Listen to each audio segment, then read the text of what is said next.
여기 진지한데. 승민아, 네. 너무 무거운 거 많이 갖고 다니지 마. 키 아파. 맞아요. 근데 키가 큰가 봐요. 여기서 봐. 옛날 책 읽고 니까 키가 쭉쭉 컸잖아. 그지 연서야? 응? 학원까지 다 갖고 오니까 키가 안 크지.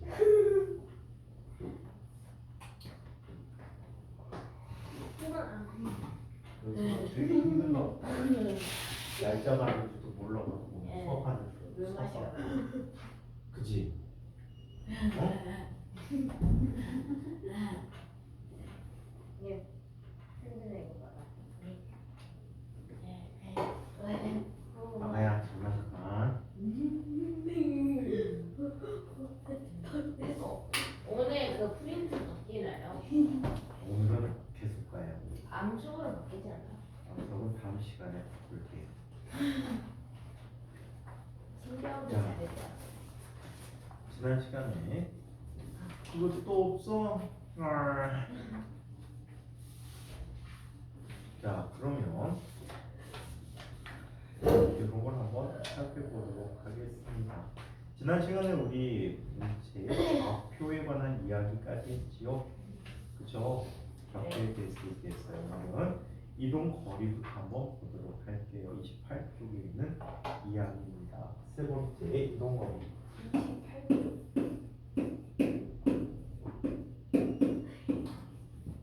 이동 거리와 이동하는데 그 시간에 대해서 이야기해 보도록 하자. 자, 먼저 이동 거리라는 것은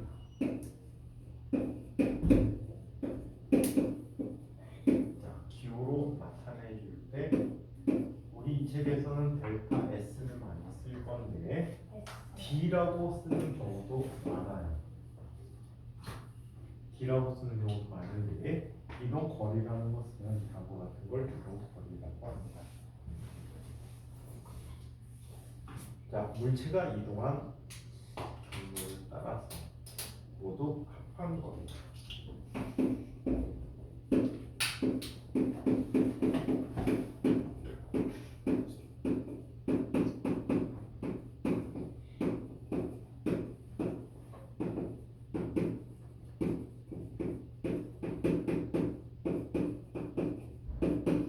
자, 모두 합한 거리를 이동 거리라고 이야기를 해요.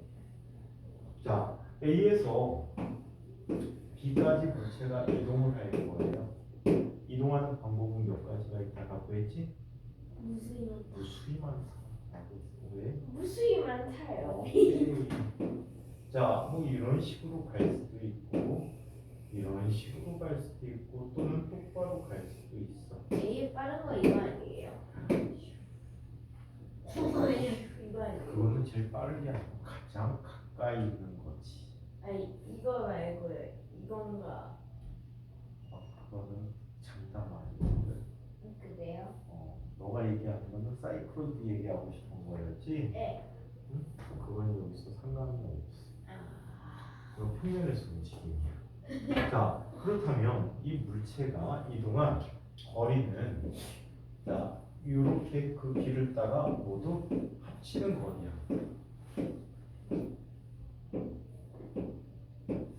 자, 이런 식으로 나타내다 보니까 이동하는 경로에 따라서 이동거리가 어때? 다 다르지. 우연히 같을 수는 있지만 일반적으로 이동 경로에 따라 이동 거리가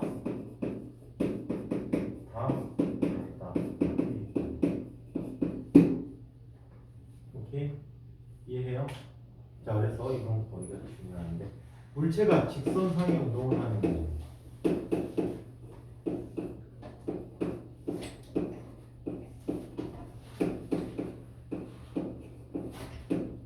자, 물체가 직선상에서 운동하는 경우에 대해서 이야기해보면 이런 식으로 나타내 줄 수가 있어.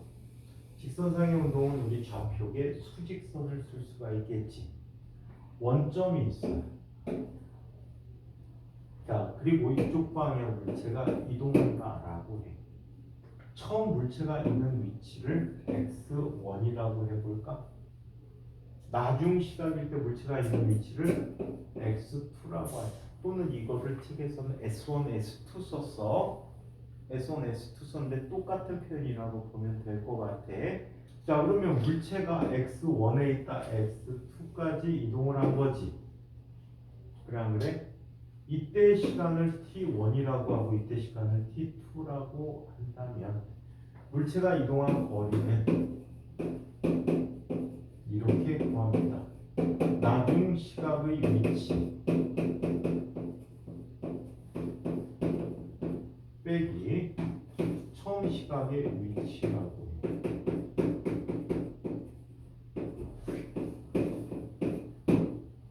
그래서 이때 이동 거리는 델타 S 대신에 델타 X라고 써보자. 델타 X는 뭐가 되죠? x2-x1이라고 해요. 또는 책에서는 델타 S는 s2-s1이라고 썼어요. 자, 그러면 걸린 시간은 어떻게 구할까? 걸린 시간은 나중 시각에서 처음 시각을 빼준 겁시다. 그럼 얘는 뭐가 되지? 델타 t가 걸린 시간이야. 자, 그래서 얘는 t2-t1이라고 쓸 수 있다라고 해. 오케이? 자, 그래서 이게 바로 자, 이동 거리에 관한 이야기라고 합니다. 자, 이런 이동 거리에 대해서 견우이라는 걸 이야기해 보도록 하자. 견이는 말 그대로 쓴다면 위치의 변화가 되겠지.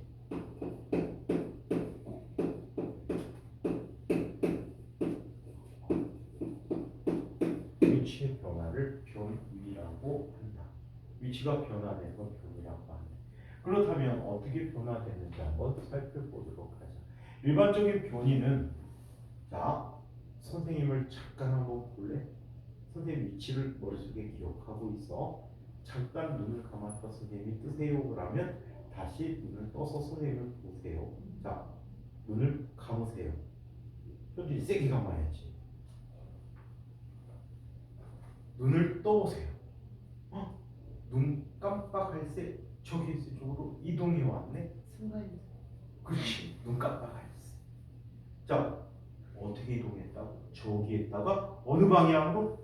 이쪽 방향으로. 얼만큼? 이 거리의 차이만큼 이동하는 거야. 이동하는 경로를 여러분들 봤어요? 못 봤어요? 못 봤어. 시작과 끝까지만 중요한 거야. 방향까지 갖고 있어. 이동 거리는 방향이 있어 없어? 없거든. 하지만 변이는 있어요. 방향이 있어. 그럼 물리량 중에 얘는 누구라고 하고? 거의 스칼라라고 하고. 얘는 뭐라고 해? 변이. 벡터다라고 얘기하고 있단 말이야. 바보. 왜 그래? 자, 그러면 얘는 이렇게 얘기합니다. 운동의 시작점과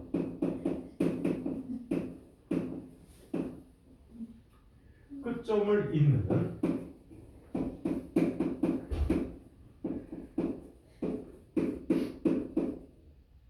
직선 거리와 방향이다. 또야지 계속 하고 있으면 어떡해.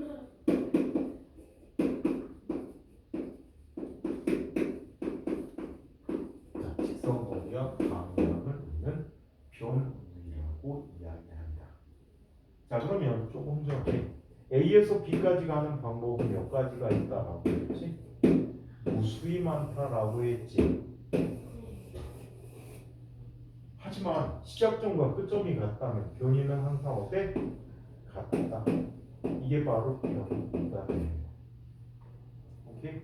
시작점과 끝점이 같다면 항상 변이는 같다라고 해. 오케이? 자, 그러면 변이와 이동 거리를 구분할 수 있는 몇 가지 예들을 갖고 한번 살펴보도록 하죠.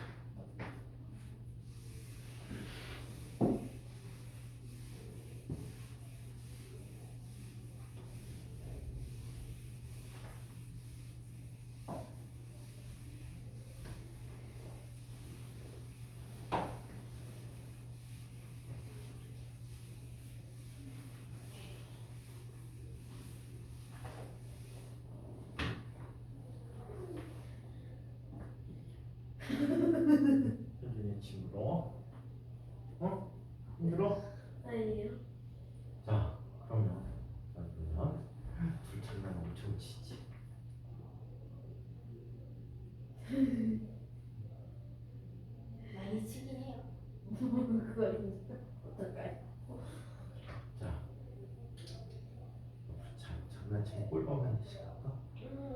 무지 세게. 그냥 이렇게요? 아니 이렇게. 누가 그렇게 안 되지? 죽는 거 아니에요?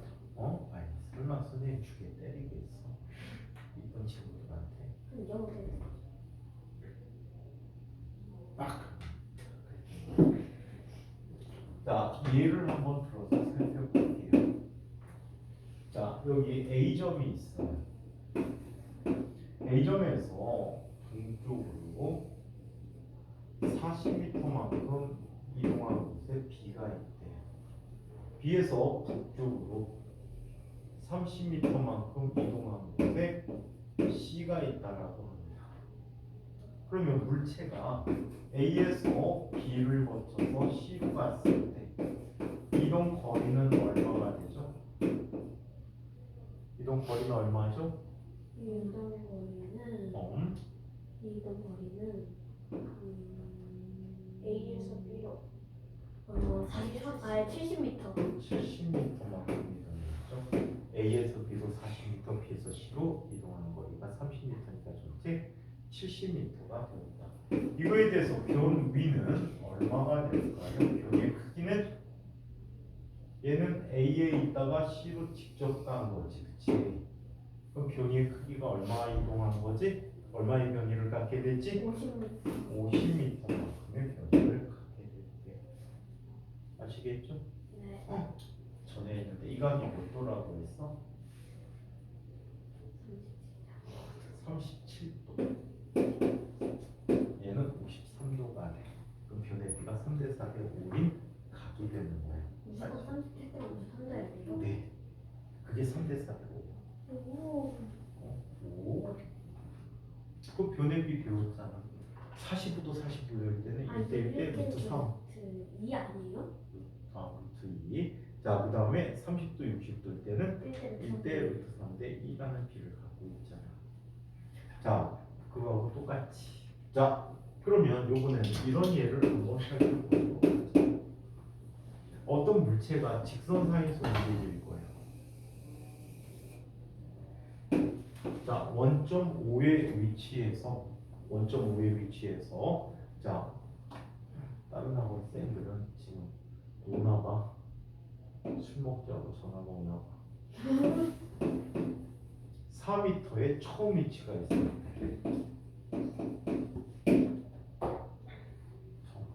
나중 위치는 12m의 중간 위치는 12m의 위치.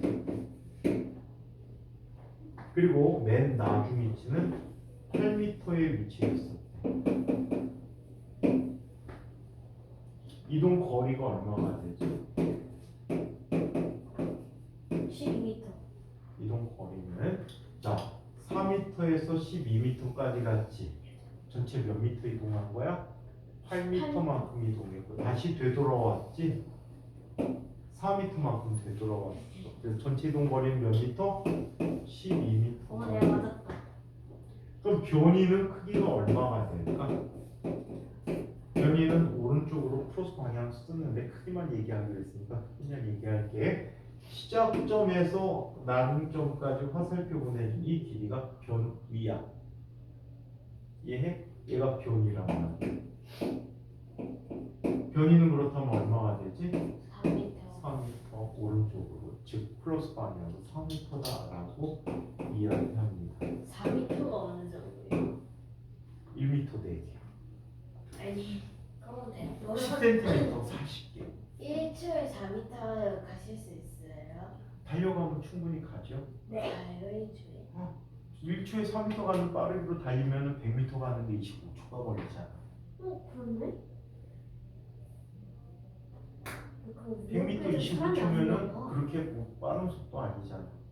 그러면 1초에 8m 갈 수 있어요? 1초에 8m도 가지. 12.5초인데 선생님 요즘 힘들겠다. 옛날에 고등학교 다닐 때 100m를 12초에 달렸거든. 그러면 어디다 넣지? 그러면은 지금은 힘들겠지, 그지? 너희들도 지금은 힘들겠다. 왜요? 1초 100m를 12초에 달릴 수 있겠어? 엄청 빠른 건데 고등학생들도. 1m를 12초에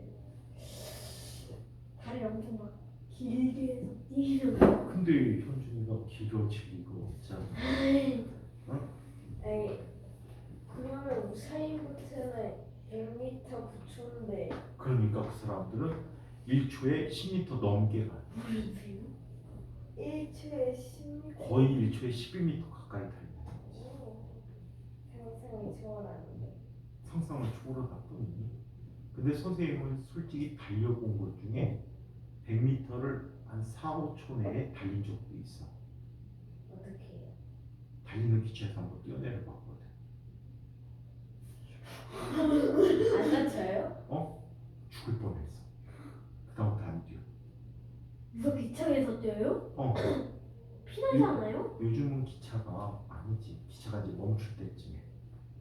기차가 요즘은 문을 닫고 출발하고 도착한 다음에 열어주거든. 근데 옛날 기차들은 달리는 중간에도 열 수 있었어. 그래서 친구들하고 내기를 하는 거야. 기차가 도착해서 역에 도착해서 플랫폼을 가장 빨리 나가는 사람한테 폴라포 몰아주기. 와, 이건 해야 된다. 얼음 과자 있잖아. 네, 그 보라색깔. 그 포도맛. 네, 포도맛. 너무 맛있어. 그래갖고 뛰어내렸는데 이 기차는 길이도 굉장히 길지. 무게도 굉장히 무겁기 때문에 멈출 때까지 시간이 엄청 오래 걸려. 즉 브레이크를 잡았을 때 멈추는데 이동 거리가 많은 거야. 그러다 보니까 얘는 어떻게 하니? 여러 번 순차적으로 브레이크를 잡아서 승객들이 크게 불편하지 않게 멈추게 해야 돼. 근데 한꺼번에 쭉 잡는 게 아니고 서서히 잡거든, 브레이크를. 근데 이 아저씨가 브레이크 잡는 위치에서 하나를 건너뛰었나 봐. 그래갖고 얘가 지나쳤는데 필요 그때 뛴 거야. 항상 뛰는 자리에서 뛰었거든. 근데 속도가 아직 줄지 않은 상태야. 여러분들 시속 36km/h면 얼마나 돼? 1초에 10m를 가는 빠르기야. 근데 선생님 느낌에는 그거보다 더 빠른 속도로 갔어. 기차가 밀려가지고 두 칸이 넘게 플랫폼을 벗어났어. 150m 이상 미끄러져 나갔다는 얘기거든. 그래갖고 그때 빠르기는 상상 초월. 그래갖고 솔직히 선생님 생각할 때는 우사인 볼트보다 빨랐을 것 같아. 비공식 기록은 캐나다 육상 선수 벤슨이가 갖고 있는 사람이 갖고 있지. 마약을 했다는 거 갖고 기록을 몰수당했거든. 그 사람이 8초대에 달렸어. 8점 몇 초. 8점 몇 초는. 근데 그 사람보다도 빨랐을 것 같아. 와. 단 선생님은 기차에 힘을 빌렸고 그 사람들은 자기 몸의 힘으로 달려나간 거지. 자, 진짜 죽는 줄 알았어. 다리가 못 쫓아갔으면 죽었을 거야.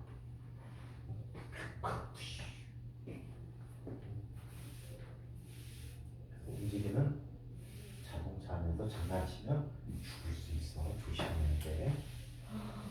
자, 그래서 변이와 이동 거리에 관한 이야기를 한번 살펴보았습니다. 자, 벡터 스컬러는 우리 지난번에 다 한 얘기지요. 자, 33쪽으로 넘어갈게요. 위치 벡터와 변이에 대해서 이야기해 보도록 하죠. 번호는 아주 다행스럽게도 이어집니다.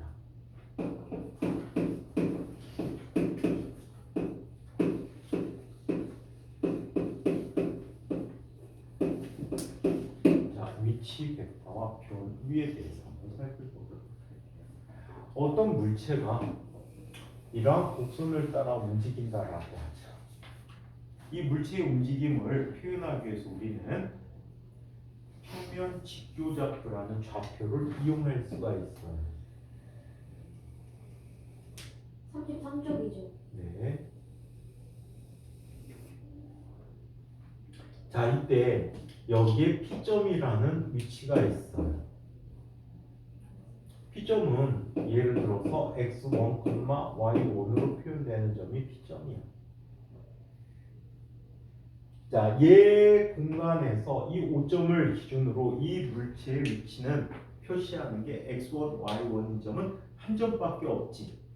그 점까지 화살표를 보내줘요. 그래서 얘를 얼벡터라고 할게. S1이라고 쓰는데 얼이라고 쓸게. 이 얼은 물체의 위치를 나타내는 벡터야. 그래서 무슨 벡터? 위치 벡터. 자, 또 다른 위치가 있대. 이 위치를 Q라고 하자. x2, y2야. 그럼 세상에 원점 5에서 이 Q를 표시하는 화살표도 몇 개밖에 없어? 하나밖에 없겠지. 시작과 끝점이 유일하니까. 자, 그래서 위치 벡터라고 하는 것은 물체의 위치를 표현하는 벡터야. 그래서 얘는 얼1 벡터, 얼2 벡터 이런 것들이 위치 벡터를 뜻해준다고. 이때 변이는 P에서 Q까지 이동했다면 얘는 어때? 이동한 경로와 상관없이 화살표 직접 보내준 이 아이가 되겠지. 얘를 뭐라고 합니까? 델타 얼벡터고 뭐라고 불러? 스칼렛. 변이 벡터라고. 얘를 변이라고 해. 스칼렛은 승민이 여자친구의 영어 이름인가? 자, 그래서 델타 얼이라고 합니다. 자, 그러면 한번 보자. 꼬리에 꼬리를 무는 방법. 벡터의 합성법이었지, 그치? 그래 안 그래요? 꼬리에 꼬리를 무는 방법을 얘기하면 얼1 벡터 더하기 델타 얼 벡터는 누가 되게? 얼1 벡터 더하기 델타 얼 벡터면 뭐가 되지?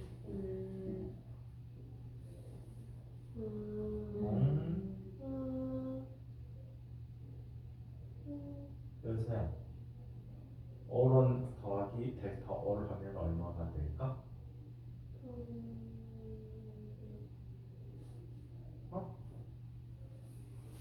얼마가 될까? 꼬리머리 연결법이잖아. 삼각형법.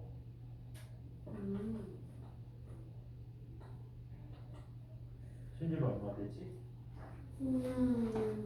주마치기 있으면 엄마가 열심히 한 것처럼 볼 거 아니야. 열심히 안 했는데. 승민이 더 주치기 부러워? 아니요. 대충 친 것 같아요. 대충 치기 아니고 아무거나 친 거지. 아. 자, 얼마가 되지? 이 녀석들 봐라. 얼투가 되잖아. 왜요? 꼬리 머리 연결법으로 이어나갔더니 얘 시작부터 끝까지가 결과잖아. 아.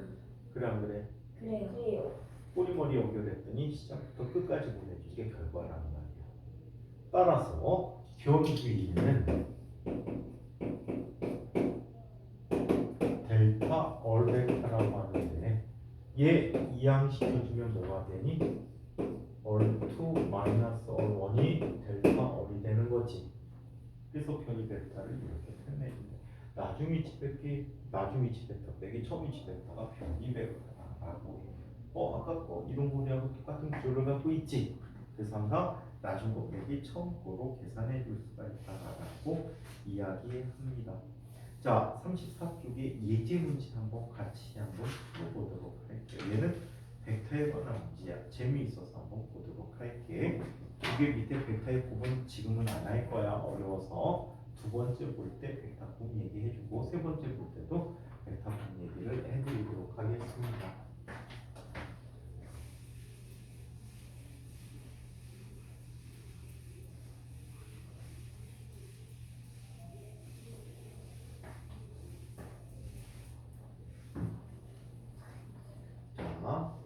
A, B, C 벡터가 있는데 A 더하기 B가 C입니다. 자, 그리고 A 벡터의 크기와 B 벡터 크기, C 벡터 크기가 모두 같대요.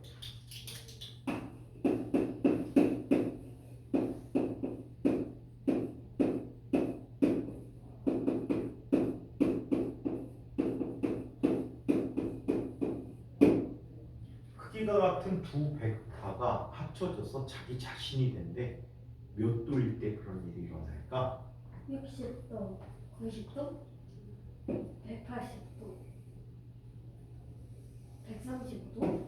자, 여기 A라는 벡터가 있고 여기 B라는 벡터가 같은 크기를 갖고 있어. 두 녀석을 평행사변형으로 합성을 했더니 자, 이 크기가 C라는 벡터가 됐다라는 거야. 그럼 이 사이값이 얼마일 때야? 120. 120도가 될 때지. 그럼 얘는 마르모니까 반이 60도가 되니까 정삼각형이구나. 그쵸? 다른 방법은 좀 이따 다시 볼게. 자, 그러면 얘는 자, 이걸 구하래. A 빼기 B를 구하라 라고 했지. A 빼기 B는 어떻게 구하는 겁니까? 자, B 대가리에서 A 대가리로 화살표 보내준 거지. 그래 안 그래? 화살표 보내줘. 이게 누가 돼버려? A 빼기 B 벡터의 크기가 되는 거야. 얘 정삼각형이잖아. 각이등분했잖아. 그래 안 그래? 그럼 요만큼의 길이가 얼마가 되지? 여기가 10이니까 얘는 얼마가 돼? 5루트 3이잖아. 그게 두 배만큼 있으니까 이 녀석의 크기는 얼마가 돼? 10루트 3이 돼버리겠지.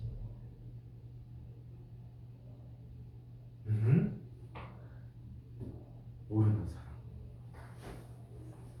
정삼각형의 성질을 이용한 거야. 자, 또는 이런 방법도 있어. 자, 지금 A 더하기 B가 C라며. 꼬리머리 연결을 한번 해볼까? 이쪽에 뭐가 있어? A야. 그 다음에 이쪽으로 B를 가져갔어. 그랬더니 크기가 같은 C가 여기에 나타난 거지. 이게 C가 된 거야. 오케이? 그러면 A 빼기 B를 해보래. A 빼기 B 해주게 되면 이렇게 얘기하는 거지. A 더하기 A 빼기 B는 이렇게 표현해 줄 수가 있대.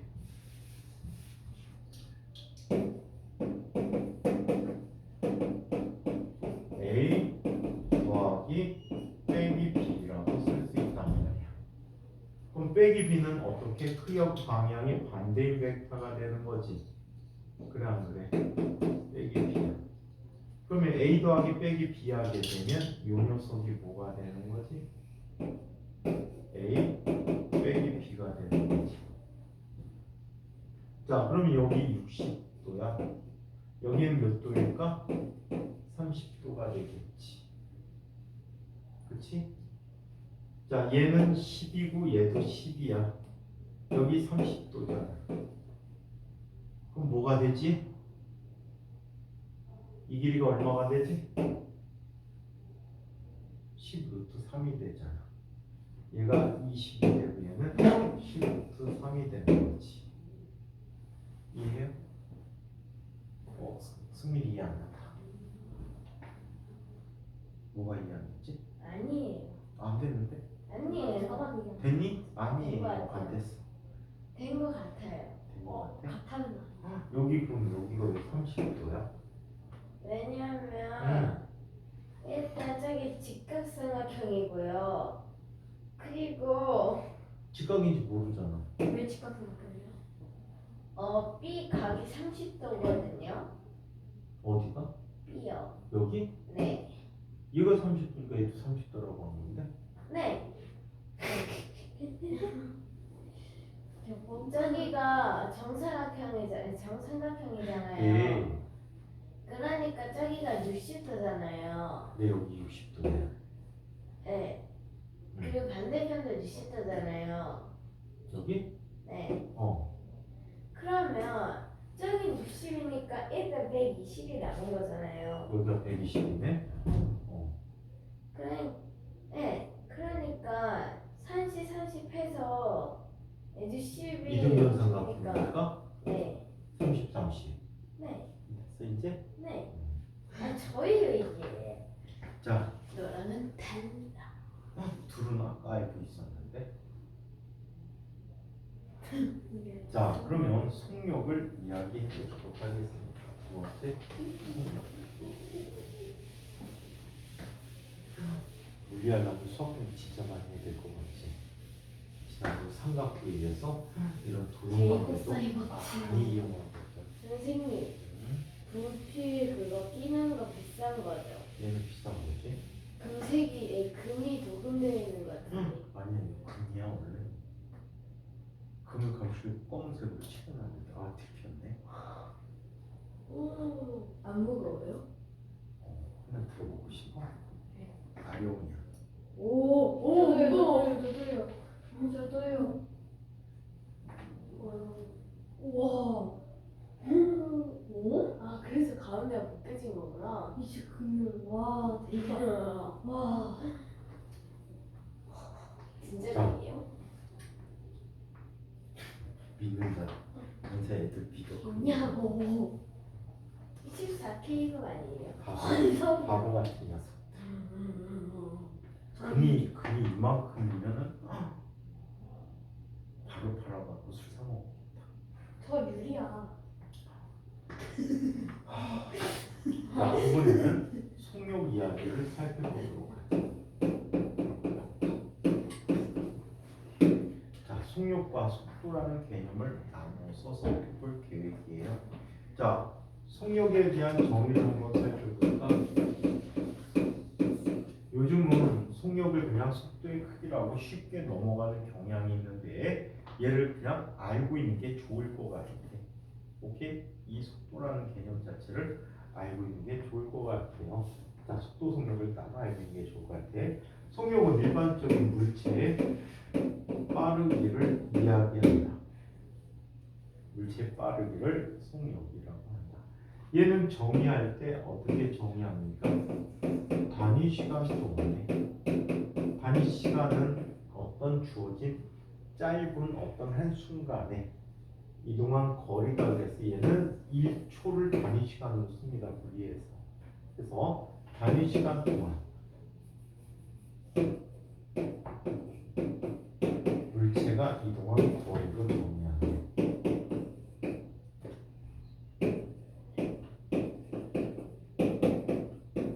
이것을 속력이라고 합니다.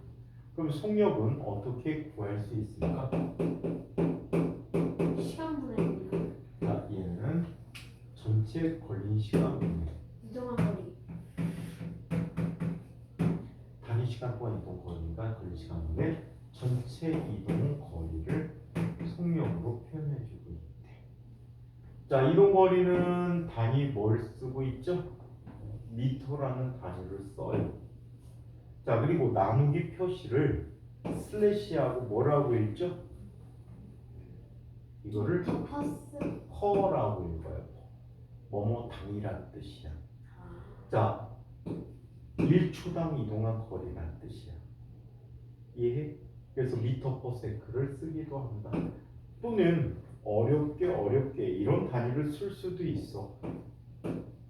일상생활에서는 킬로미터 퍼 아워라고 쓰고 있어. 그래서 거리 단위 나누기 시간 단위 해주면 이게 속력이라고 합니다. 오케이? 단위 관계를 잠깐 이따 보고 기호로 나타내주면 속력은 기호로 V라고 써요. 근데 대학교 때 배우는 책을 보면 이 속력 기호조차도 안 줘. 그냥 스피드라고 해요.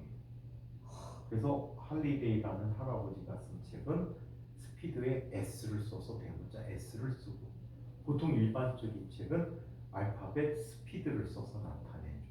SPEED로 표현해주고 있어. 그래서 기호 주지 않지만 우리나라는 V라는 기호를 줘서 쓰고 있어. 동양의 우리나라, 일본, 중국만 이렇게 쓰고 있어. 자, 그러면 걸린 시간 뭐라고 쓰면 돼? 델타 T. 이동 거리는 델타 S라고 쓰자. 오케이? 네. 자, 그래서 요거를 속력이라고 표현해 주고, 또는 그냥 어떤 책은 T분의 S라고 쓰는 책들도 많아. 이 책이 그래. 근데 선생님은 엄밀하게 이동한 거리와 걸린 시간을 델타를 붙여서 표현했잖아, 그렇지? 델타 T분의 델타 S 또는 델타 X와 같은 형태로 이용해서 나타내 줄 수 있다. 자, 그럼 단위 환상관계를 보자.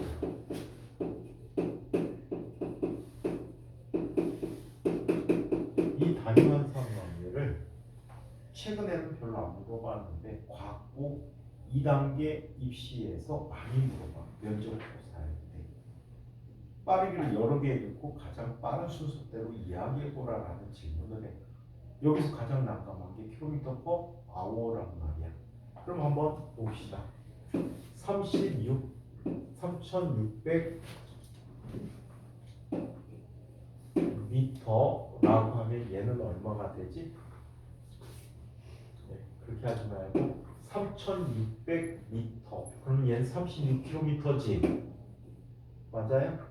자, 한번 볼게. 36km per hour라고 할게. 그럼 얘는 36,000m 나누기 1시간은 몇 초지?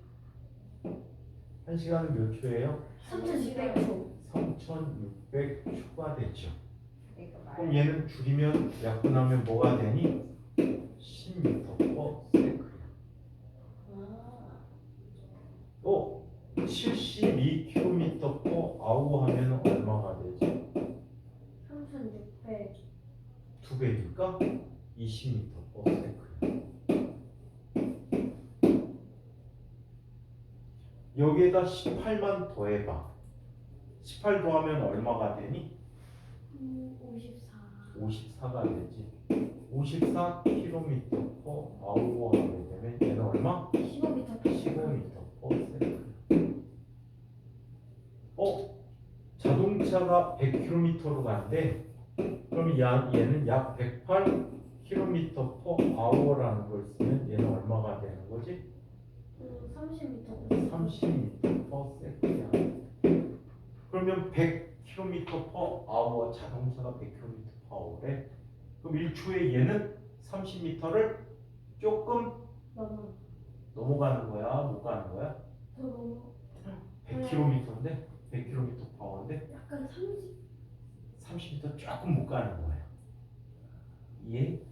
얘는 1초에 30m 조금 못 가는 빠르기로 달린다. 약 100km다 그러면 1초에 30m 정도 간다라는 뜻이 되거든요. 아시겠어요? 자, 그래서 이렇게 나타나고 144km per hour 가장 많이 볼 수 있는 거 이 값 어디서 볼 수 있지? 투수가 공을 던졌을 때 볼 수 있단 말이야. 이거는 40m. 그렇지. 40m per second. 투수의 마운드로부터 트랙통, 포수가 앉아있는 자리까지 약 20m가 조금 안 되지. 19점 몇 미터지? 그럼 공을 던지면 얘는 0.5초가 안 되게 도달을 하는 거야. 그러면 그걸 치는 놈들 대단하다, 그지? 타자들 보고 친다고 하는데 보고 치는 이미 지나갔지. 훈련을 통해서 연습으로 치자. 그냥 느낌으로 치는 거지. 그래서 얻지 못하고. 그래서 얻지 못하고. 아웃될 수도 있잖아. 선생님 저 야구 치잖아요. 한 시속 200km로 와도 못 나가서 땅 하면 땅 하면서 선생님, 제가 이제 보충 설명을 해야 되다 보니 저희가 티볼을 했단 말이에요. 티볼에서 3파울 때 나오면 3티 나오면 3번에서 내가 다 캐리했는데 네가 캐리를 했다. 캐리. 자. 시도 진짜 나 모르잖아. 한편 여기에다 36을 하면 얼마가 되니? 180km per hour지. 얘는 얼마가 돼? 50km가 되는 거야. 엄청나게 빠르기다. 자동차가 180km per hour 달리는데 고속도로에서 딱지 끊지? 사고 날 수 있지? 1초에 50m 가는 거야. 그래서 저부터도 가는 선생님 친구가 한 녀석이 스피드 광이었어 옛날에. 스피드 광인데 1초에 이빠르기로 시속 이빠르기로 고속도로를 달렸어. 카메라가 없던 시절에. 그래서 선생님 친구가 청주에 살았는데 갑자기 아버지가 돌아가셨대. 그래갖고 이 친구가 선생님 동네 살았거든. 같이 가자 그래갖고 그래 출발했는데 오우씨 가다 죽는 줄 알았어. 1초에 50m 가는 빠르게 고속도로 간 거야. 보통 인천에서 청주까지 약 2시간이 걸리거든. 1시간 걸렸죠. 1시간도 안 걸렸어. 뭐라고요? 그 연락을 늦게 받아갖고 우리가 늦게 갔거든. 그래갖고 발인하는 건 돌아가신 분은 이제 묘지에 묻으려고 가는 거야. 그래갖고 인사는 드려야 되는데 전날 저녁 때 연락을 받았단 말이야. 그러니까 둘이 연락돼갖고 야 빨리 가자. 근데 밤중에 가봤자잖아. 다 문 닫으니까. 그래갖고 아침에 일찍 출발하자. 그래갖고 새벽에 5시 반인가 6시 반이 나는데 이 친구를 4시쯤에 만난 거야. 그러고서는 날라갔지. 왱. 그래갖고 걔네 집에서 장례치렀거든. 집에서 돌아가신 옛날에 집에서 했거든. 병원을 안 가고. 그래갖고 집에 딱 도착하고 절하니까 이제 막 출발하더라. 그래갖고 겨우 참석했는데 그 빠르기로 갔어. 일주일 50m 하는 거야. 나오시지 않았어요? 선생님 이쪽이 다 근육이 마비됐어. 왠지 알아? 그때는 안전벨트 안 매도 상관이 없던 시절이었거든. 근데 걔 그렇게 못 보고 안전벨트를 자연스럽게 갖다 매게 되더라. 그 다음에 그것도 부족해갖고 손잡이를 꽉 잡고 인주고 갔어. 도착하니까 어깨가 다 아픈 거야. 스피드가. 근데 그 옆에 또 다른 차가 얘 차를 앞질러서 야, 너 쟤는 안 쫓아가? 자기를 앞지르는 걸 못 보는 친구였거든. 쟤는 안 쫓아가? 그랬더니 저 차는 내 차 갖고 잡을 수 없어. 에거니 벤츠? 에거니 아니 그 차가 워낙 빠른 차. 포르쉐? 국산차인데도 빨랐어. 그때 그 시절만 해도 우리나라에 외제차 별로 없었던 시절이야. 제네시스 아니에요? 제네시스가 나오지 그랜저 않았어. 그랜저 그랜저가 우리나라에서 가장 좋은 차였을 때야 그때 당시. 티볼리? SM 그랜저라고 그래. SM SM은 나오지도 않았던 시절. SM5 아주 옛날이야. 그때는 무슨 차가 있었지? 아니 이거 하지 마. 이초에 자, 그래서 이렇게 속력을 이야기했습니다. 그렇다면 이 빠르기는 기억해두는 게 좋아. 36, 72, 108, 144, 180. 그 사이마다 18씩 더하게 되면 5단위 값들이 된다는 거. 아시겠죠? 네. 자, 기억해 두시고 그 다음에 자 속력의 종류들을 한번 이야기해 보도록 하자. 자, 먼저 평균 속력과 순간 속력을 이야기해 보자.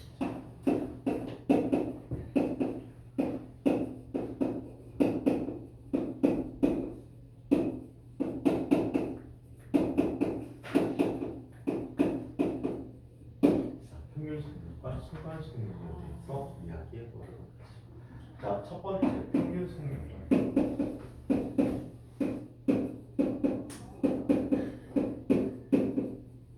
기호로 표현할 때 V 평균이라고 할 때, 그래서 V 평이라고 쓰자. 또는 평자 대신에 막대를 붙여놓는 경우도 있어. 평균이 영어로 또 뭐지? 평균이 영어로 뭘까? 평균 에버리지지. 에버리지 그래서 AV 또는 AVG, AVE 이렇게 AV라는 말을 써서 나타내면 다 평균이다라고 얘기할게. 에버리지 알고 있어? 에버리지 평균이라는 뜻이야. 자, 이 평균 속력은 이렇게 얘기합니다. 자, 물체의 속력이 변하는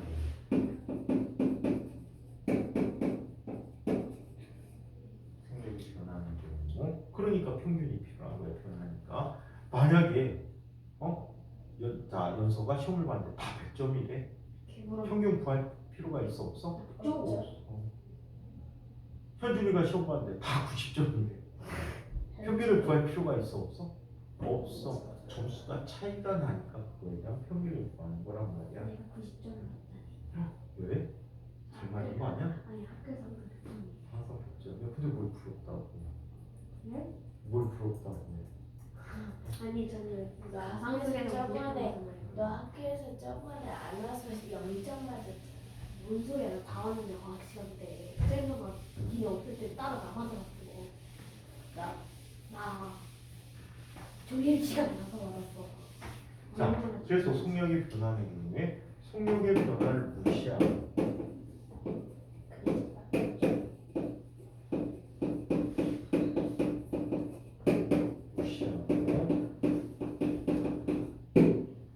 전체 이동한 거리를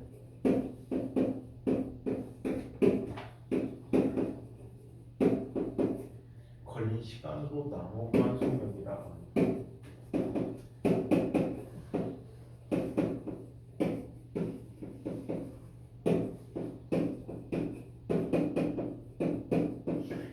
이것을 평균 속력이라고 합니다.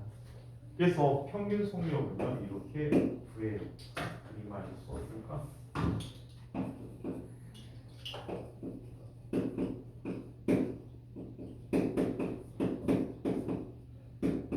얘는 전체 걸린 시간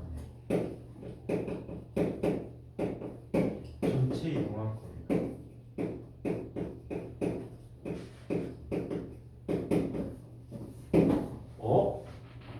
얘 단위도 똑같이 미터 퍼 세크잖아. 속력이니까 얘를 기호로 나타내지 이렇게 쓸 수 있어.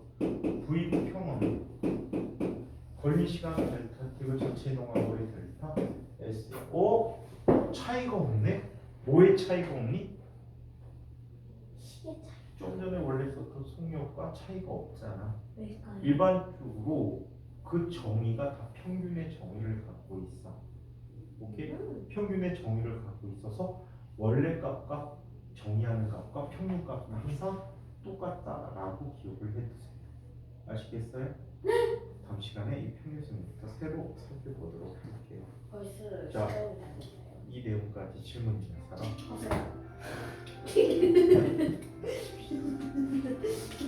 저는 있을 수도 있지만 천재여서 다 이해해버리죠.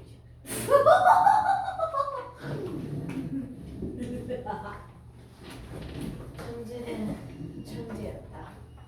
왜 천안 재수없는. 이거 멈춰요? 선생님 할게요. 네. 아이 깜짝. 아무튼 선생님은 B예요. B. BTS B. 세상에서 제일 잘생긴 B. 너 비주얼해? 아니요. 저 게이 아니에요. 뭔 소리야? 지난 시간에 우리 지구의 내부 구조들을 보고 있었어요. 자, 그래서 지각의 모습을 살펴봤더니 지각이 이런 식으로 모양인데 위로 볼록이면 아래쪽 볼록하다라고 했죠. 그래서 여기에는 바다를 이루고 있고 여기는 육지를 이루고 있어서 이쪽을 우리는 뭐라고 불렀지? 대륙지각. 자, 그리고 이쪽을 해양지각이라고 하고요. 그리고 아래쪽을 멘틀이다라고 얘기합니다. 이 멘틀과 지각의 경계면을 뭐라고 부르죠? 얘를 모호면이라고 부르고 자, 이 지각은 멘틀 위에 둥둥 떠 있어서 평형을 이루고 있어. 힘의 평형을 이루고 있다. 즉 지각의 무게와 멘틀이 지각을 떠받치는 부력과 같은 힘이 공존해서 이 아이들이 평형을 이루고 있다라고 하는데 그 평형을 이루는 설을 참고 내용인데 지각의 평형설이라고 해요.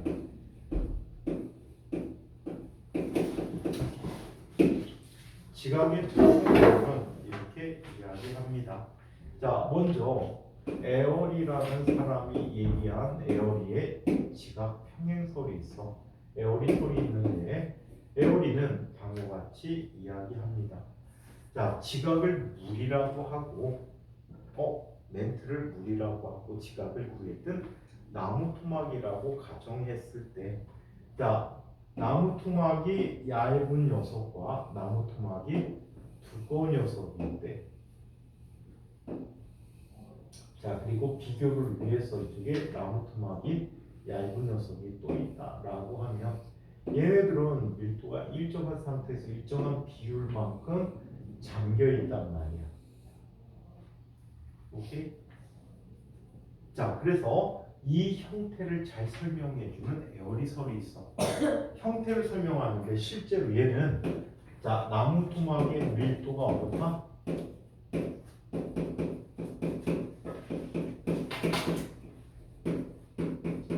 같다라는 점에서 실제 지각은 대륙 지각은 밀도가 얼마였지?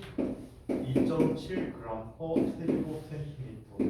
즉 가로 세로 높이를 1cm로 잘라봤더니 자 이 아이의 질량이 2.7g이고 해양 지각은 3.0g/세제곱센티미터야. 자 얘는 가로 세로 높이를 잘라서 2cm로 잘라서 질량을 측정해 보니까 3g이었고요. 멘틀은 3.3g/세제곱센티미터가 되거든요. 그래서 밀도가 큰 녀석의 밀도가 작은 녀석이 갈아있는데 요소별로 밀도가 다르다라고 했어.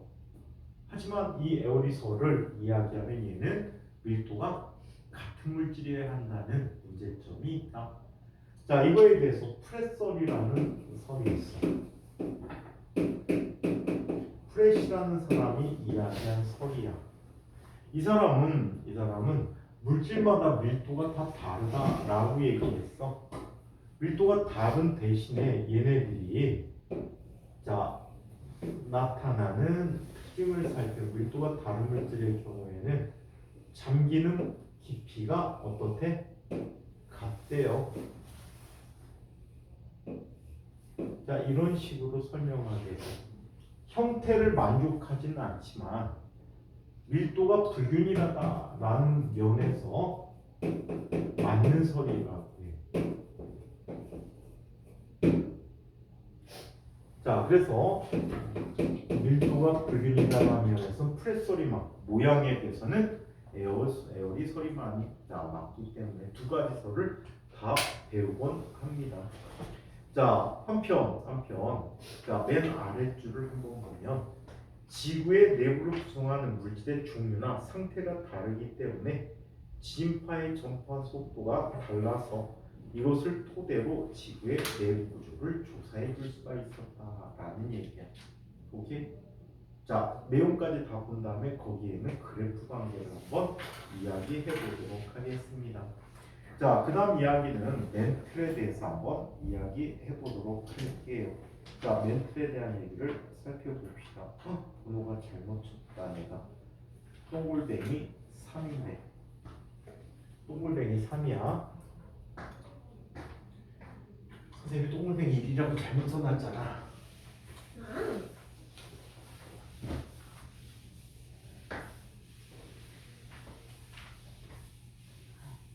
승민이 보면서 빛이 났다. 무지개 빛이 나네.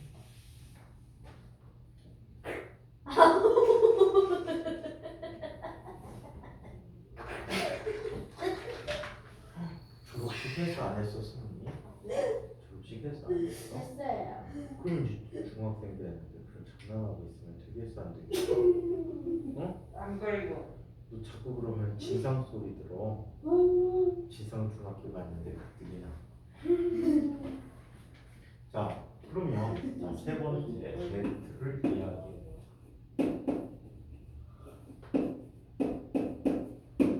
자 멘트는 자 얘는 모호면에서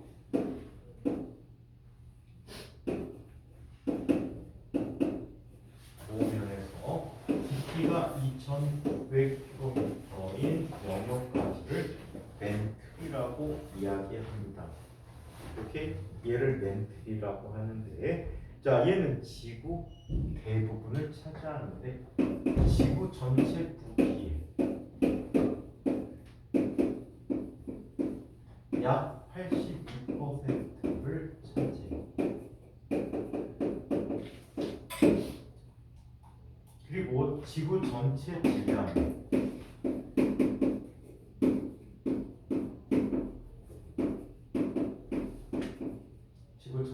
질량의 약 68%를 차지합니다.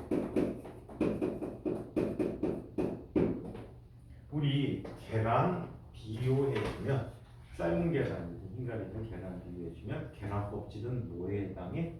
단백질. 지각에 해당해. 그 다음에 흰자에 해당하는 것이 흰자에 해당하는 것이 멘트? 멘틀이고 노른자가 매해. 네. 핵이라고 표현해 줄 수 있겠다. 오케이? 살펴보니까 계란도 대부분 흰자위가 차지하고 있잖아. 그치? 맞아? 노른자는 조금이잖아. 네? 우리가 조금 있는 거예요, 그게? 조금 있는 거지. 선생님. 대부분 흰자 아니야? 그러면 지구는 생각해보면 핵이 있고 멘틀이 있으면 어떻게 보면 세포 아니에요? 왜 세포라고 생각하지? 세포랑 비슷하잖아요. 세포는 생명을 구성하는 가장 그래서- 구조상 기능상의 기본 단위잖아. 아니 근데 지구가 생명 활동을 하지 않잖아. 지구가 이제 다른 사람들의 이렇게 큰 사람들 이제 또 엄청 큰 우주보다 큰 행성에 지구가 이제 있는 거죠. 세포. 그리고 우리는 어떻게 보면 안 보이는 그냥 아예 현미경으로 보이지만 지금 승리가 생각하는 이야기가 실제 외국에서 이걸 주장하는 사람이 있어. 그리고 병 속의 우주라고 하는데 우리가 살고 있는 우주 끝에 뭐가 있는지 궁금하잖아. 사실 우주의 끝은 없거든. 우주라는 개념이 우리가 지금 공간상의 개념에서 상상하니까 우주의 크기가 약 얼마가 된다고 얘기해? 우주의 크기가 약 146억 년 정도 된다 뭐 이런 식으로 표현하거든요. 우리 지구가 한 46억 년 정도 되지 않았나요? 네, 한참 뒤에 생긴 거지. 빅뱅으로부터 지금 약 146억 년 정도가 지났다라고 얘기하거든요. 그래서 이 녀석이 지금 팽창을 하고 있는데 팽창하면 뭐가 공간이 있으니까 팽창하리라고 생각하는데 그 끝은 아무것도 없어. 알려진 바도 없고 공간 개념이 없단 말이야. 그래서 이걸 주장해 어떤 우주학자라기보다는 그냥 철학자 같은 사람이지 우리가 살고 있는 우주도 병 속에 있어서 그 바깥쪽에 어떤 세계에 그냥 소주병 하나에 해당하지 않을까라고 주장한 사람이 있어. 우주의 우주가 있고 네. 계속 이렇게 된다고 하는데 그 설에 입각해서 만든 영화가 하나 있어. 에일리. 맨인 블랙이라는 영화. 아, 맨인 블랙 보면은 일부 우주인들의 온 세상이 캐비넷 안에 있잖아. 캐비넷이 그 우주인 그 외계인들에게는 걔네들의 우주인 거야. 그 바깥쪽에 보니까 또 사람들이 다니는 공간이 있고 또 이 공간 속에서 제이하고 K가 둘이가 이 편에서가 나오는데 제이와 K가 문을 열고나 봤더니 이 사람들이 살던 우주가 캐비넷 안 속에 있었던 거야. 바깥에 또 다른 우주가 있는 거지. 이렇게 주장하고 있는 설이 있는데 과학적이지 못해. 과학적이지 못해. 현재 과학하고는 아니하자. 근데 우주가 아무리 무한이라 해도 무한 아니라네. 무한이 아닌데 빅뱅이잖아요. 146억. 그러니까 그러면 우주가 안에 있는 거고 또 겉에는 이제 또 우주가 있는 거죠. 그런 식으로 상상하는데 그 밖에는 아무것도 없어. 우주도 없고 아무것도 없어. 공간 개념도 없어. 공간 개념, 시간 개념도 그 바깥에는 없어. 그러면 나가면 죽어요? 나가면 죽어요? 나갈 수도 없지. 지금 인간이 가장 멀리 간 게 겨우 태양계 벗어났거든. 아니, 만약에 나가면 만약에 어떻게 나갈 건데? 만약에 못 나가. 아니, 나가면 그러면 아무것도 없는 세상이니까 신기하지 않을까요? 그거는 아마 하나님의 세상 같은데 천상. 거기는 하나님의 세계일 거고 천상기에 아무도 없는 세계. 저승이. 아무것도 없는 세계. 왜 여기 우리가 가지고? 근데 이제 사람이 살다 보니까 초자연적인 현상이 되게 많단 말이야. 예를 들어서 귀신이 되던가. 귀신은 오로지 정신 세계에 의해서 나타난다라고 할 수 있잖아. 또 사람은 죽으면 어떻게 되는가? 되게 궁금한데 아직 몰라. 근데 그 귀신 같은 경우는 진짜 막 회가 나거나 이런 데 진짜 내열 신문사기 있어요. 제 친구 진짜 신문사기 봤어? 제 친구 신문사기 봤어요. 어? 진짜 봤어요. 제 친구 신문사기. 신용사진? 네. 근데 선생님은 그럼 신용사진 이런 거 모르겠고 선생님은 약 20여 년 전에 실제 귀신을 봤어. 네?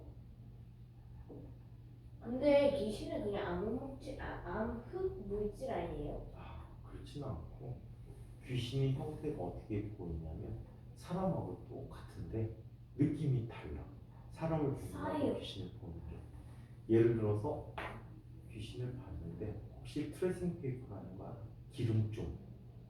네, 알아요. 기름종이에 사람의 모습을 점으로 그려놓은 것 같아. 뭔가 형태가 있는 것 같은데 건너편이 비추어 보여.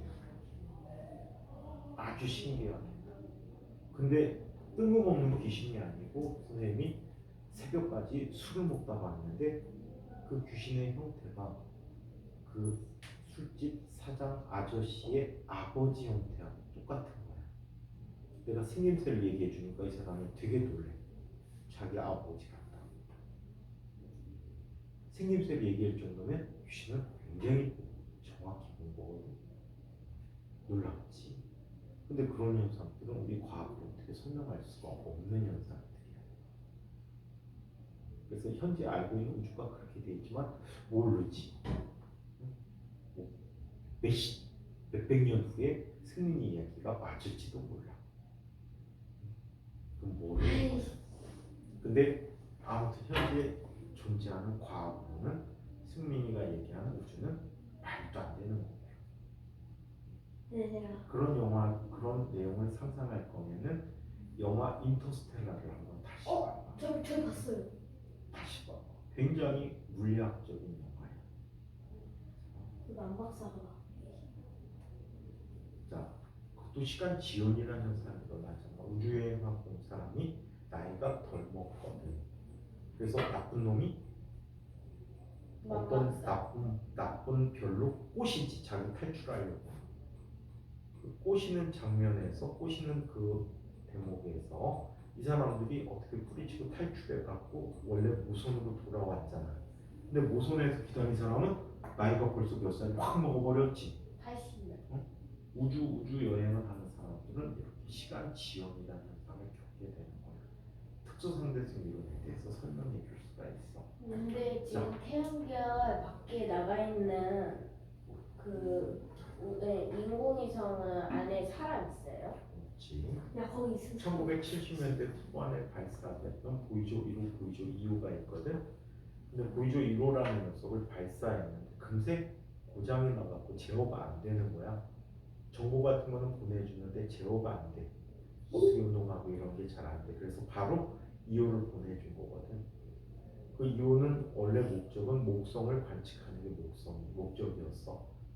착륙은 하지 않고 목성의 대기에서 공전을 하고 목성에 대한 정보를 지구로 보내준 다음에 토송으로 가. 토송에서 해왕성, 천왕성, 해왕성, 명왕성을 거쳐서 얘가 가는 동안에 명왕성은 행성에서의 지위를 잃어버리게 돼. 원래는 행성이었는데 얘는 지금 행성이 아니야. 선생님 묘항성이 타원형 궤도면서 가끔씩 해양성이랑 천왕성 안쪽 궤도도 그렇죠, 있어요. 맞아. 타원 궤도를 돈단 말이야. 근데 계란 모양의 타원 궤도야. 그래서 아마도 목성의 위성이 아닐까라고 추정을 하고 있어. 그래서 얘네들은 일단 구분이 외소 행성으로 구분을 해주고 있어. 에리스. 응? 그래서 외소 행성으로 구분해주는데 이거를 관측하고 카이퍼 벨트라는 곳이 있어.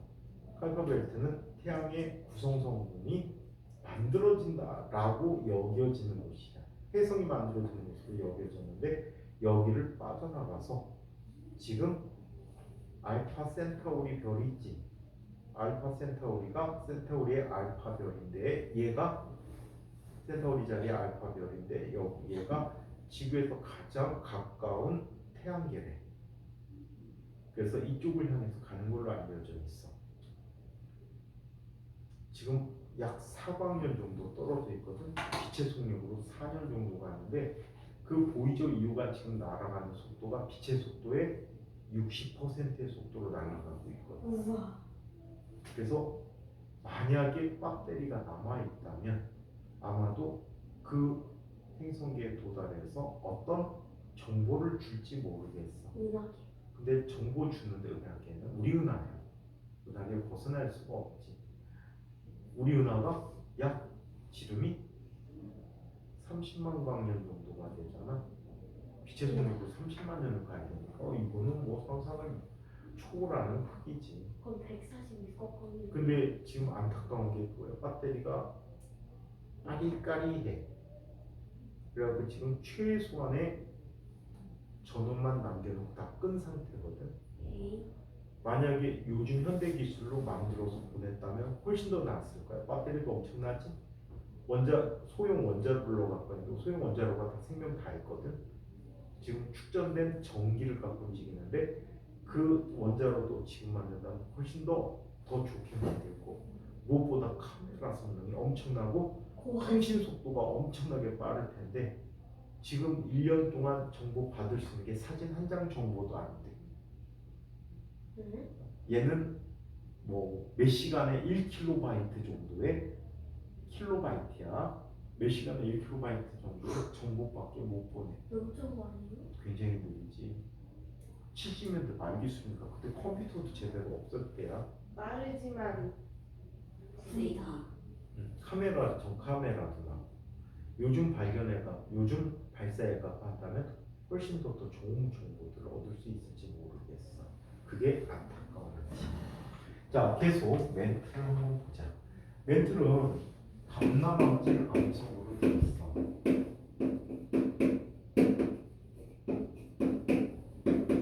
거무튀틱한 암석인데 여기에는 철과 마그네슘들이 많이 포함되어 있다라고 얘기해. 철과 마그네슘이 포함되기에는 3.3 세제곱센티미터 정도의 밀도를 가지고 있다라고 이야기합니다. 자, 한편 핵으로 바로 건너가도록 하자. 3핵. 자, 핵에 대해서 한번 이야기해보자. 핵은 지구의 중심부를 구성하고 있는 구성 요소들을 핵이라고 합니다. 자, 핵은 얘는 2,900km에서 지구 중심까지야.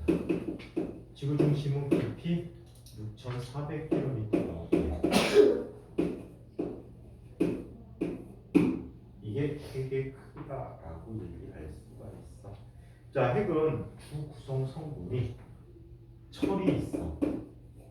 철은 원소기호로 Fe라고 쓰는 거 알고 있나요? 철은 원소기호가 Fe야. 자, 그리고 니켈로 구성되어 있어. 니켈의 원소기호는 Ni라고 합니다. 철과 니켈이 구성성분이다. 무거운 원소들이야. 그래서 지구는 내부로 갈수록 밀도가 점점점 커지고 있다. 무거운 원소로 구성되어 있다라고 기억을 해두세요. 아시겠죠? 네. 자, 한편 외핵을 이야기해보자. 자, 외핵은 깊이가 2,900km에서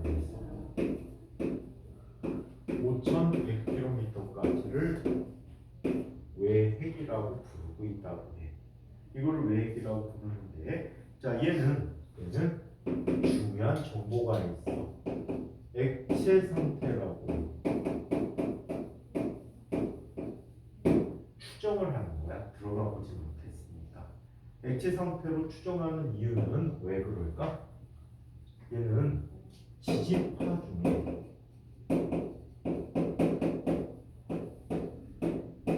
S파가 통과하지 못한다라고 해.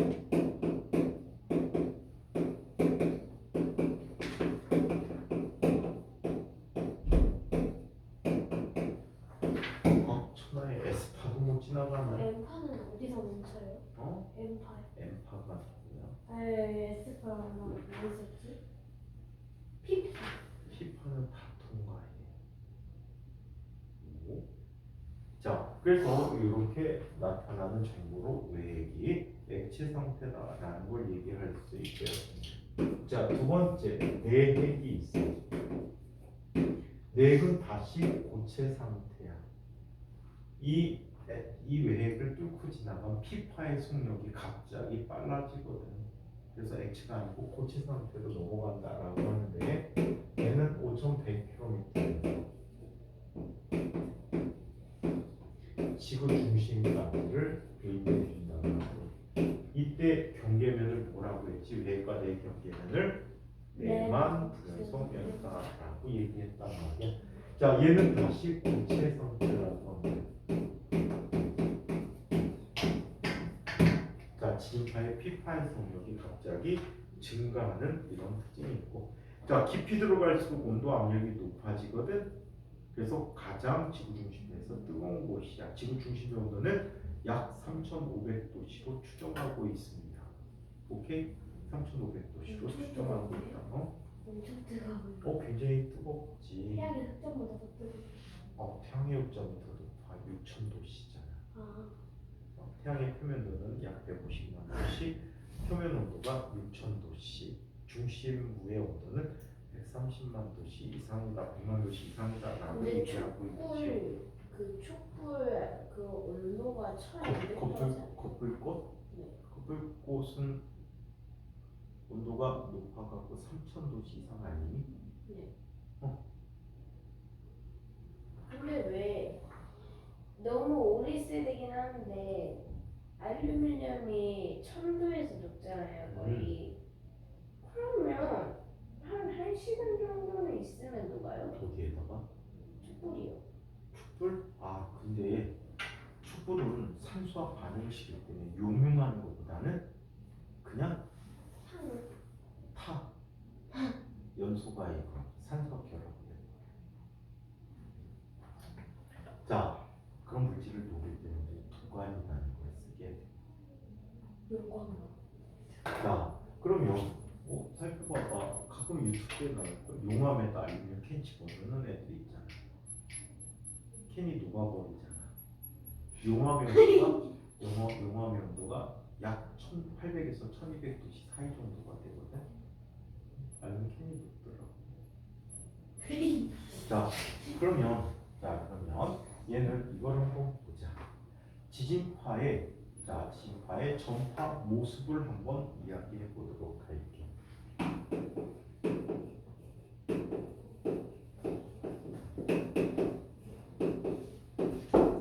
지진파가 전파하는 모습을 얘기해 보도록 하자. 이쪽에 겉껍질에 해당하는 게 바로 뭐야? 껍질이 지각이지. 껍질이 지각돼.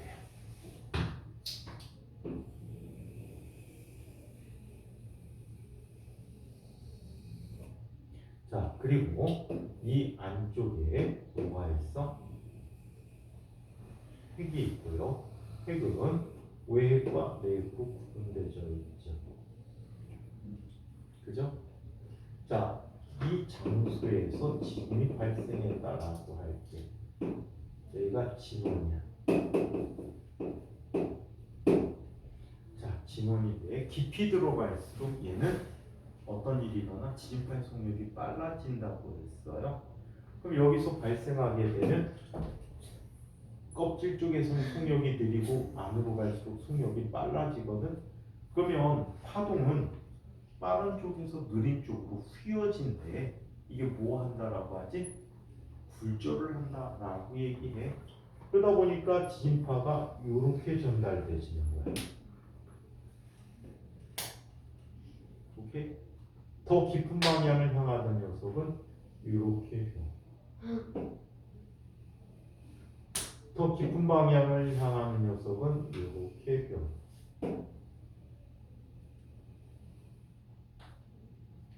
그렇다면 얘는 지금 누구만 지난 지진파지? 멘틀만 지난 지진파지. 네. 멘틀만 지난 지진파들이기 때문에 얘는 P파와 S파가 모두 다 도달합니다. 오케이? 자, 이때의 얘의 중심각이 103도 정도가 될 거예요. 오케이? 자, 그래서 이런 지진이 도달하는 영역이 있고요. 자, 그 다음에 S파는 못 지나지만 P파는 가죠.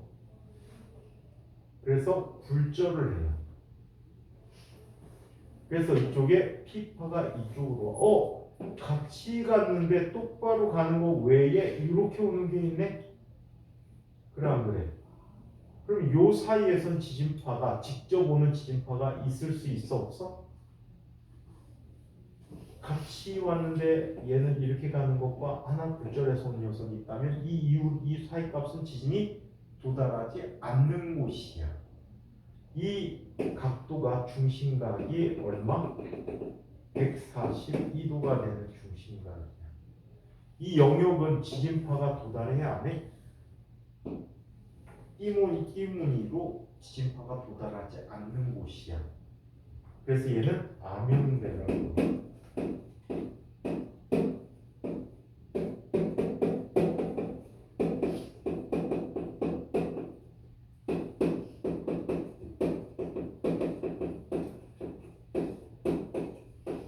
지진파가 도달하지 않는 영역이야. 얘는 대칭이 되게 이렇게 나타나겠지. 그리고 이쪽으로도 지진파들이 도달하게 되는데 이쪽에 도달하는 지진파들은 다 무슨 파야? P파. 파만 도달한다라는 거야. 가끔 암영배에도 지진파가 도달하기도 해.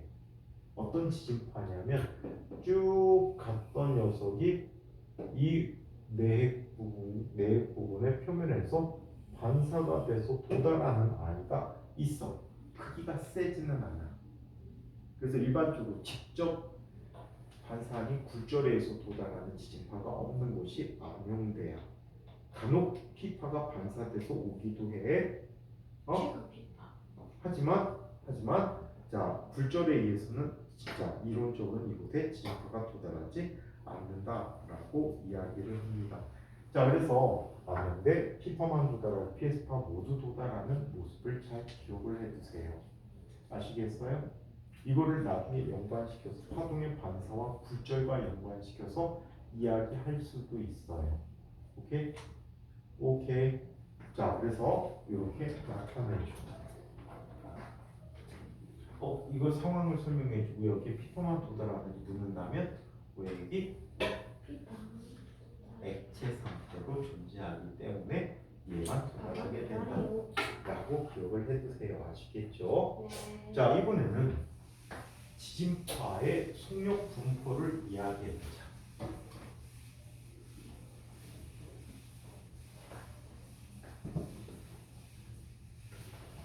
자, 지진파의 속도 분포. 저거 호수시는 거야? 아니 하는 척이에요. 응? 하는 척이에요. 현준이 얘기죠.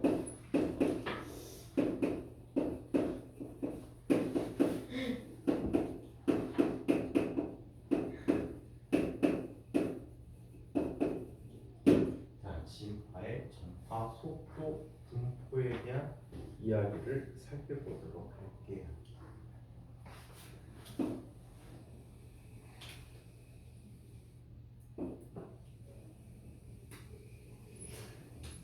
자, 이쪽은 깊이야. 이쪽은 지진파의 속력이야.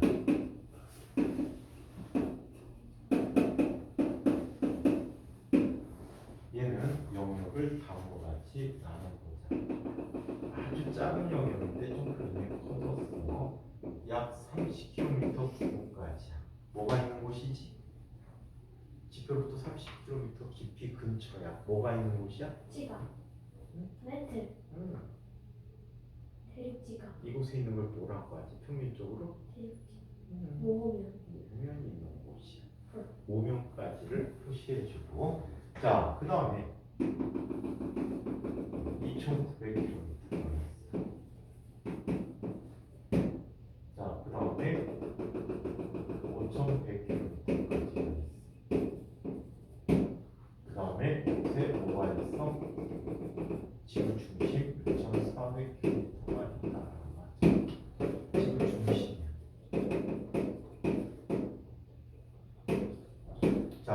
왜 지표면에서는 P파의 속력이 빨라, S파의 속력이 빨라?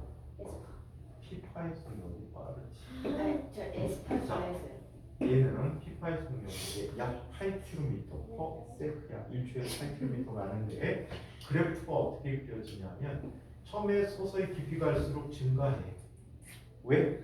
안으로 들어갈수록 밀도가 커지니까. 그러다 갑자기 여기서 지진파 속력이 증가해. 오면에서.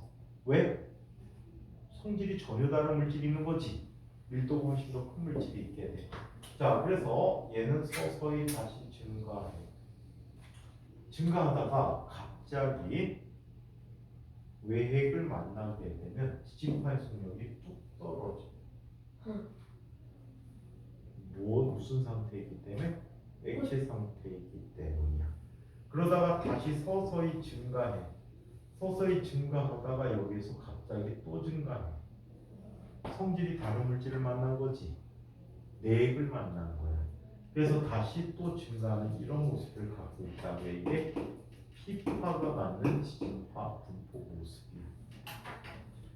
반면에 S파는 지표면에서 얼마 정도의 속도를 갖니? 약 4km/s 정도의 속도를 갖게 돼. 자, 여기에서 서서히 증가해. 그러다 갑자기 증가해. 모면을 만난 거지. 자, 여기가 모면이야.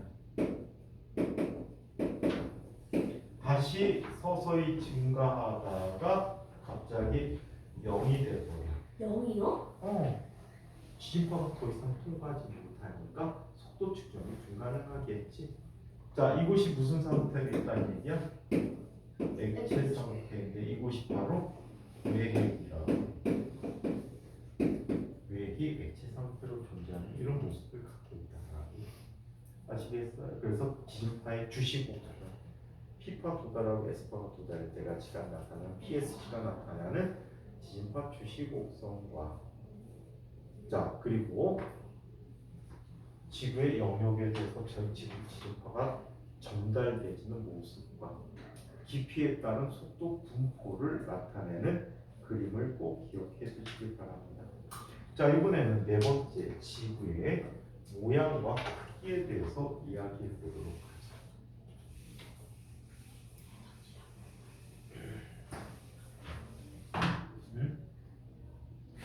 굉장히 중요한 얘기한데 빨리 갔다 와. 빨리 와야 돼. 네.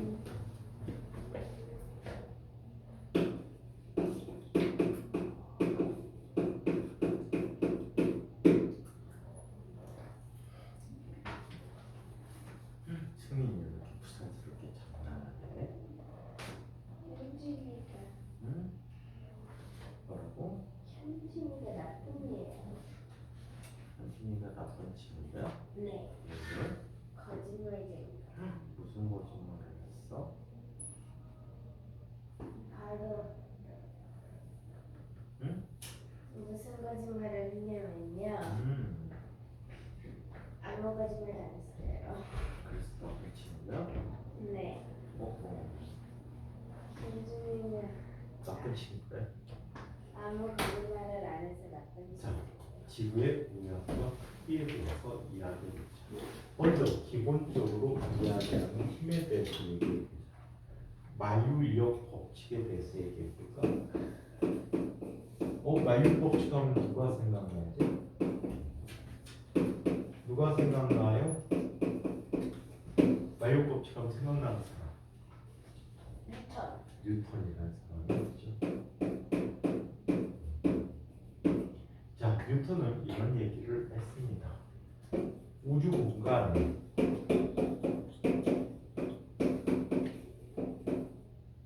질량을 갖는 물체들 사이에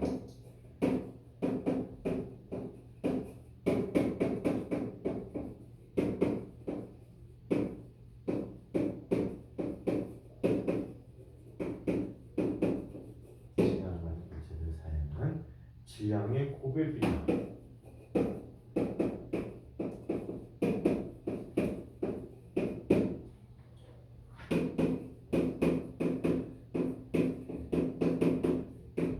거리의 제곱에 반비례하는 힘이지 않나.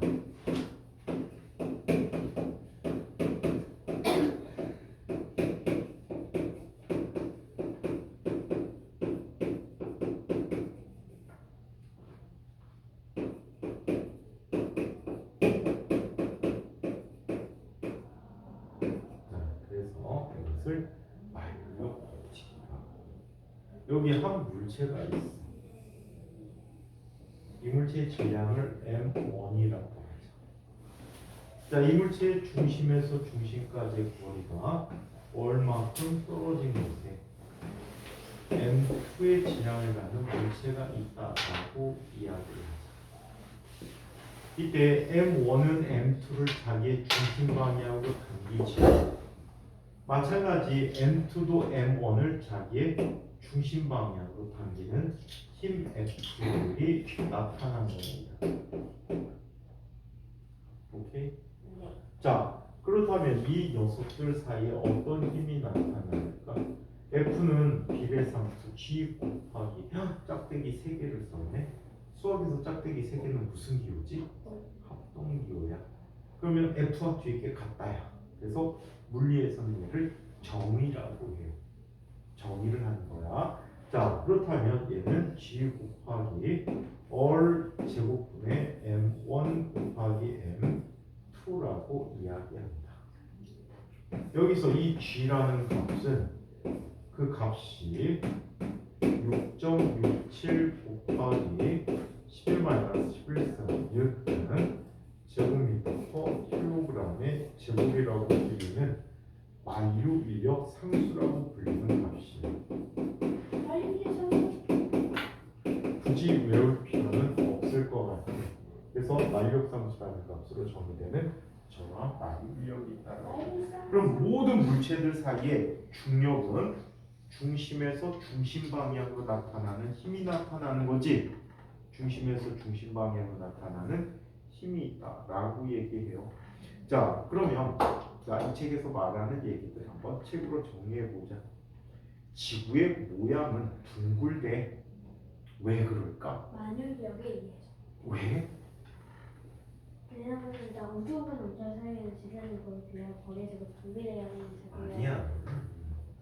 원리를 잘 봐야지, 생각을 해야지.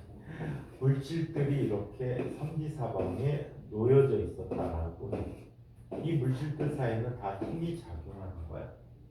근데 가장 가까이 있는 녀석들이 가장 힘을 받았다라고 칠게. 덩어리 큰 녀석. 두 녀석이 서로 작용해서 어떻게?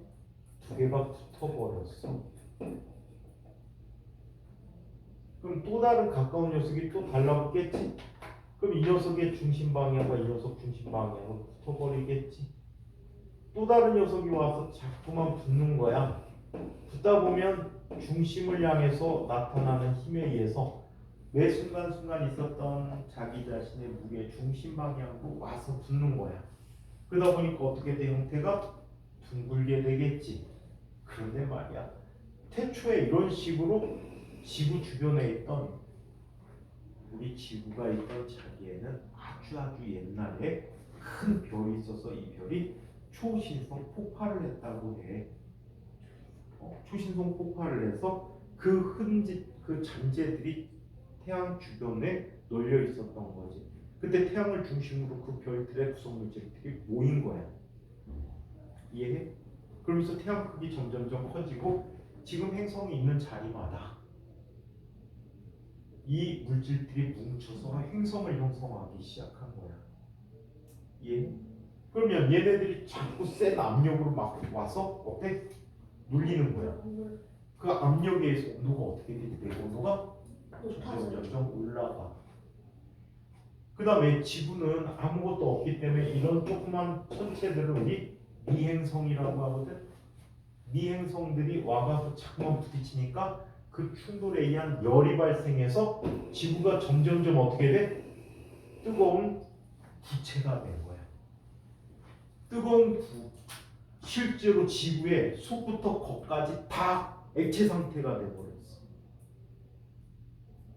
그러면 액체 상태는 구성 물질들이 이동할 수 있잖아. 그럼 무거운 물체는 어디로 갈까? 무거운 물체 아래. 중심부로 모이게 된 거야. 그게 핵이 된 거지. 근데 지구 같은 행성이나 이런 것들은 자기 중심으로 끌어당기잖아요. 그럼요. 그러면 사람을 끌어당기는 힘 따위는 없어요? 있잖아. 그러니까 너가 지구에 붙어 있는 거잖아. 아니 제가 끌어당겨요. 아, 근데 봐봐. 여기서 나타나는 이 값이 어때? 10의 마이너스 11제곱이야. 그럼 보통 사람들과 사람들 사이에서는 어때? 작용하기 힘들지. 만약에 승민이를 되게 좋아하는 승민이 여자친구가 생기면 잡아당길 거야. 오글오글. 자, 그래서 그 값이 굉장히 측정하기 어려울 정도로 작은 값이 되는 거야. 이 만력은 사람이 알고 있는 힘 중에 가장 크기가 작은 힘이야. 왜요? 다른 힘이 이거보다 더 세거든. 어떤 거요?